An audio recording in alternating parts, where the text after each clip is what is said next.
chiquito pañuelo estoy usando. Porque aquel no lo estaba viendo al comienzo, pero andamos bastante engripados, Enrique. Buenas tardes, Enrique, buenas tardes. Hola Néstor, sí, ya veo que estás hecho polvo. Y no tengo los licores que vos tenés por ahí, porque que apareces tomando. Si tengo un licor de no sé cuánto, yo tengo agua. Y comprada. Sí, ya. Mira, vamos al grano. Joseph Goebbels, ministro de propaganda de Adolfo Hitler, solía decir, miente, miente, que algo quedará. Cuanto más grande sea la mentira, más gente la va a creer. Esto ahora referido a Uruguay.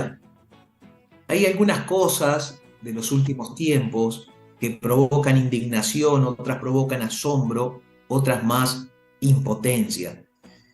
Es muy difícil, por más que hagan un esfuerzo, encontrar algo positivo, algo aplaudible bajo un gobierno herrerista y ultraconservador como el que estamos padeciendo. Decía que una mentira se puede imponer como verdad si se repite lo suficiente. Podemos convencer a una persona de que un círculo es un cuadrado o un cuadrado es un triángulo si lo repetimos la suficiente cantidad de veces.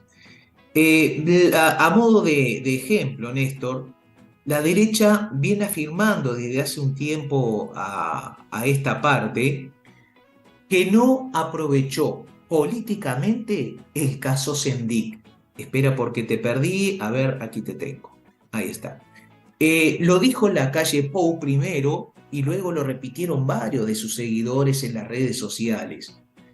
Lo podrán decir 1.000 millones de veces. Sí, pero Ah, por más que lo digan y lo repitan, va a continuar siendo una mentira brutal. A Raúl Sendic le dieron palo hasta el hartazgo antes, durante y después de la campaña electoral, comenzando, como decía, con el mismo presidente de la República. No estamos analizando hoy si Sendic obró bien o mal. En otro momento eh, hablaremos sobre el tema. El punto es que resulta insólito, es el caradurismo del oficialismo al negar que le sacaron al caso Sendic todo el jugo que pudieron. Y como bien tú dices, hasta el día de hoy lo siguen exprimiendo. Cualquier macana que se mande el gobierno, cualquier escándalo que surja, cualquier metida de pata, y sacan de la galera el caso Sendic. En política internacional también están aplicando este principio goebbeliano, perdón, de insistir en una mentira hasta en convertirla en una máxima sagrada e indiscutible. ¿Por qué lo digo? Los grandes medios de desinformación, al referirse al gobierno de Venezuela, lo llaman régimen, dando por sentado que se trata de una dictadura.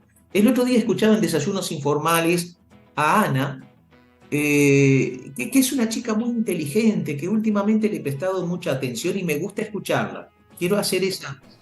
¿Perdón, cómo? la abogada. No sé si es abogada, pero es periodista del programa, está Ah, dentro del equipo, ¿vale? Repito, mira que es una chica muy inteligente, muy capacitada, pero al hacer una pregunta sobre Venezuela habló del régimen.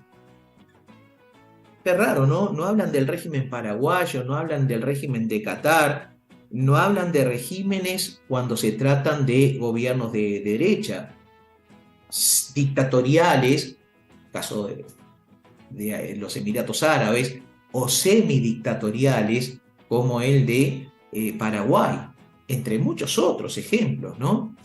Bien, pero el hecho es que a fuerza de repetir que es un régimen y una dictadura, se ha estado imponiendo que el gobierno de Venezuela es una dictadura.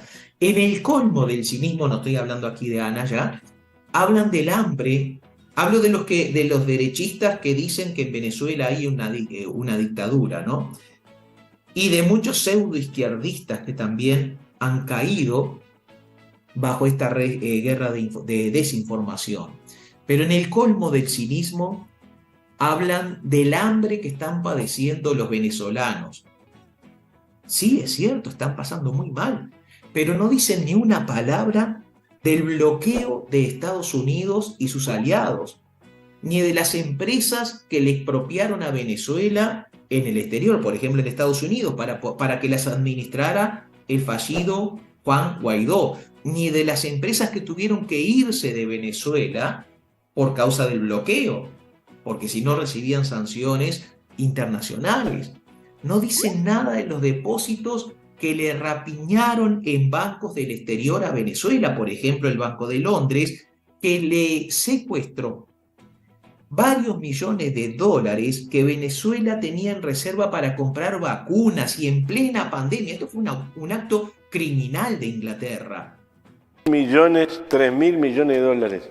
No tengo la cifra ahora, creo que no era. Bueno, bien, no te la quiero discutir, no estoy seguro. Se la Bueno, debemos. 2.000. Pero lo que sea que fuera, era para comprar vacunas, entre otras cosas. Se lo expropiaron. No te dicen nada que Venezuela, o sobre que Venezuela no puede ni comprar ni vender. La ONU, Venezuela, perdóname la interrupción, negoció con la ONU de que ellos no iban a tocar ese dinero, que lo tomara la ONU y que se lo dieran vacunas. Sí, es Ni así, cierto.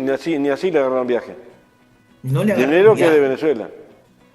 Mira, Venezuela es una nación agredida, vilipendiada, calumniada. Si bien todo el poder mediático, militar, financiero y económico de Washington no ha logrado derrocar al chavismo, lo cierto es que sí le han provocado un daño tremendo al pueblo venezolano.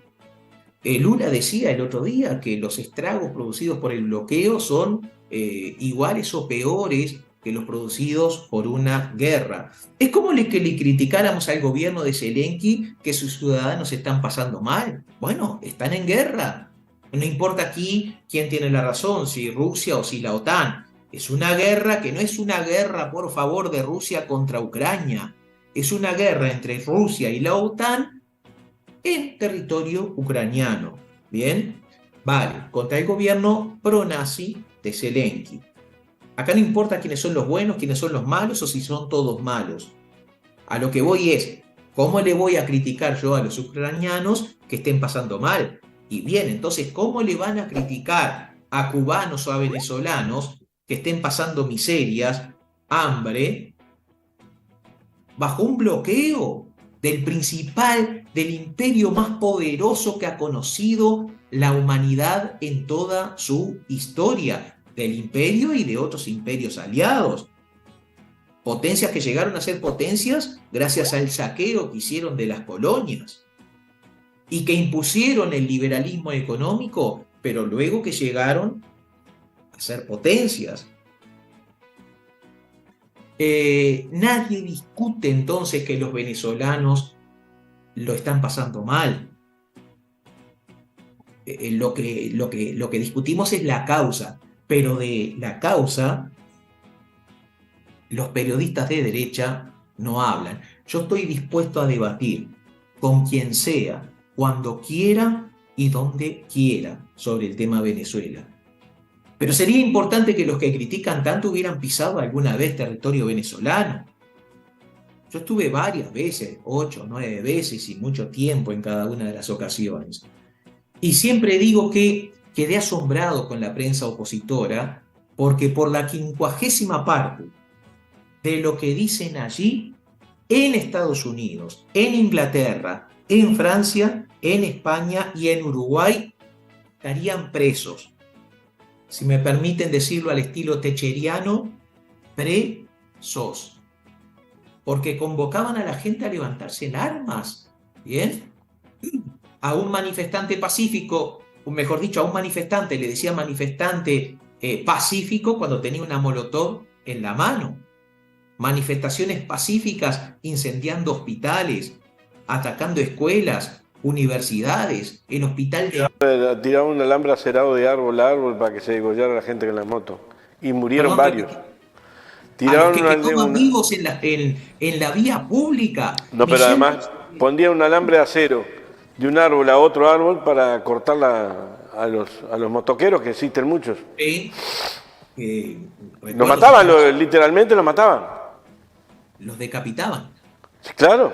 Pero las personas que quemaron vivas en la vía pública, yo recuerdo que en un país de Centroamérica se le preguntó a un líder de la oposición, ¿y ustedes van a seguir quemando gente viva? Sí, hasta que el gobierno salga.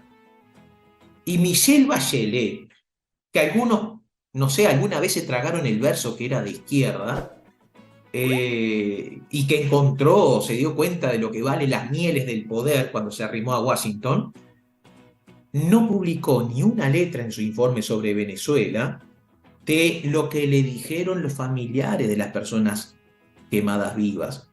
Que en Uruguay se pasó una sola noticia de una persona quemada viva.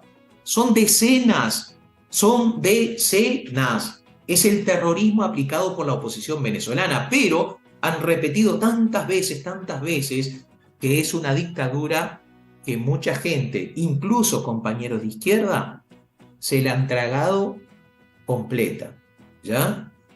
Otra mentira que ha venido ganando fuerza o espacio a fuerza de repetición es que Jorge Valle fue un gran presidente, aunque tuvo mala suerte. La verdad es que su gobierno fue un reverendo y auténtico desastre, y no se podía esperar otra cosa debido a él era un neoliberal convencido, ¿vale? Quizás no tan neoliberal como Luis Lacalle Pou, para ser justos. La herencia que recibió Tabaré Vázquez en 2005 por parte de Jorge Valle, que recordemos gobernó en buena parte de su administración en sociedad con los blancos, lo mismo que había hecho Sanguinetti, recordemos eso, pero la herencia fue de un 40% de gente viviendo en la pobreza. Y si hablamos de pobreza infantil, 60%. Para 2019, la pobreza era de 8.8%. Redondealo en 9 si querés. Según datos, no de lo que diga Enrique Ortega Salinas, según datos del Instituto Nacional de Estadística. En 2005, la indigencia era del 5%. Y en 2019, cuando termina el segundo mandato de Tabaré Vázquez, 0.6%. 5%, 0.6%. Con Luis Lacalle Pou, la pobreza ha vuelto a aumentar. Lo mismo que aumentó la inseguridad, los homicidios. Porque no nos dejemos engañar. Los homicidios no bajaron, los homicidios aumentaron, solo que duplicaron la calificación de muertes dudosas. ¿Cómo no se nos ocurrió a nosotros? Qué fácil que era bajar la cantidad de homicidios, bastaba con duplicar la cantidad de muertes dudosas. Pero lo que más aumentó, sobre todo, ha sido la corrupción. Volviendo al tema de la herencia que recibió Tabaré Vázquez, él recibió por parte del gobierno blanquicolorado, en reservas del Banco Central, 2.500 millones de dólares. Pero al final de su segunda presidencia, Tabaré le entregó a Luis Lacalle Pou casi 15.000 millones de dólares. 2.500 millones de dólares, 15.000, 14.750 para ser exactos. Bien, ahora, a 3 años de estar gobernando Luis Lacalle Pou, el Banco Central ha requerido al Estado una capitalización que como mínimo va a ser de 900 millones de dólares, una cifra muy superior a la que en su momento se le dio a ANCAP, muy superior. El motivo es que el patrimonio actual del Banco Central del Uruguay está por debajo del mínimo establecido por su carta orgánica. No importan las causas, el dólar y la mar en coche. Lo cierto es que se espumó casi todo lo que Tabaré dejó en 3 años. Una de las principales promesas de campaña de Luis Lacalle Pou fue la de bajar los combustibles. Y de algún modo se intenta hacer ver que ha cumplido. pero la realidad dice lo contrario. Y no lo digo yo, sino la Unión de Vendedores de Nafta del Uruguay, que ha manifestado en los últimos días que en lo que va del periodo, la nafta super subió 27,19% y el gasoil 31,16%. Dato y no relato. Yo no critico la suba, porque eso depende, entre otras variables, del precio del petróleo, de los fletes, de los insumos. Lo que criticamos es haber prometido demagógicamente algo que se sabía que no se podía cumplir, que era bajar los combustibles. Bajaron los impuestos, sí, pero primero los subieron.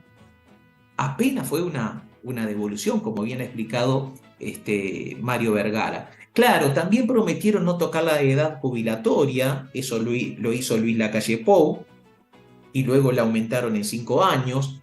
Prometieron construir 136 liceos, eso lo hizo Ernesto Talvi y lo hizo Robert Silva también. 50.000 viviendas, eso lo prometió Cabildo Abierto y concretamente Irene Moreira. 100.000 puestos de trabajo, eso lo prometió el senador del Partido Nacional, Juan Sartori. Presentarse ante la justicia si era convocado y no ampararse en los fueros, eso lo prometió Guido Manini Ríos, y ya sabes, está atrincherado detrás de su banca, cobardemente atrincherado. Mudar el Mides a Casaballe, etcétera, etcétera, etcétera. El hecho es que Uruguay está sepultado bajo toneladas de mentiras e hipocresías. Y ya vamos a ver por qué hay hipocresías. Hace pocos días, a un millonario narcotraficante que vivía en La Tahona, se le incautaron en Baltasar Brum, en Artigas, 409 kilos de pasta base, que de acuerdo al cálculo del Ministerio del Interior, eso en el mercado se traduce en 7 millones de dólares. En el operativo se detuvieron a 17 personas, pero pese a que el delito de narcotráfico en este caso se complementó con el de asociación para delinquir, el cabecilla, que a propósito no sabemos su nombre, porque cuando eres rico tu nombre no aparece en los grandes medios. Cuando eres pobre, sí, Juan Rodríguez Pérez, por ejemplo, ¿no? El cabecilla entonces fue condenado solo a 2 años de prisión por actos preparatorios para el tráfico de estupefacientes. Pero por otro hecho distinto, el hecho es que este delincuente se hizo responsable de lo ocurrido el 20 de abril, cuando una avioneta arrojó droga sobre el pueblo Perseverano en Soriano y luego se fugó. 2 años. Por otra parte, aunque el hecho está vinculado, un hombre que violaba a su hija de 10 años en Paysandú fue condenado a 2 años y 10 meses de... Me estás contagiando. Estamos pasados. Sí, termino. A 2 años y 10 meses de prisión. Pero por otra parte, y esto se supo hoy, en Rivera, un hombre de 35 años que violaba a una niña de 8 fue condenado a 3 años de prisión. Bien, 2 años el narcotraficante, 2 años y 10 meses para el que violaba a su propia hija de 10 años, 3 años para el que violaba a una niña de 8.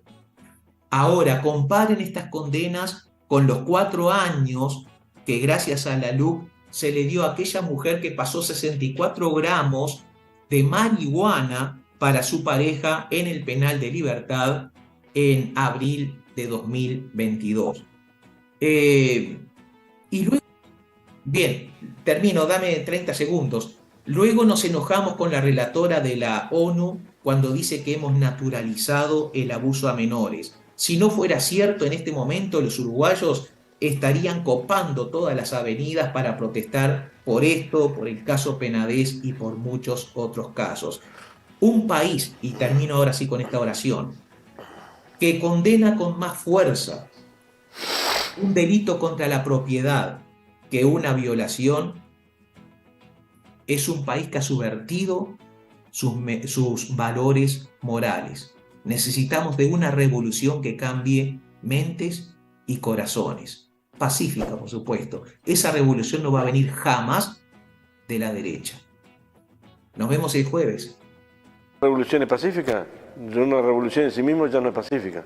Sí, a diferencia de la evolución, una evolución es un cambio lento a través del tiempo. Una revolución es un cambio más dinámico, no necesariamente. La revolución industrial fue violenta, pero la dejamos para otro día. Es cierto. Que pasen muy bien, mucha suerte. Un abrazo.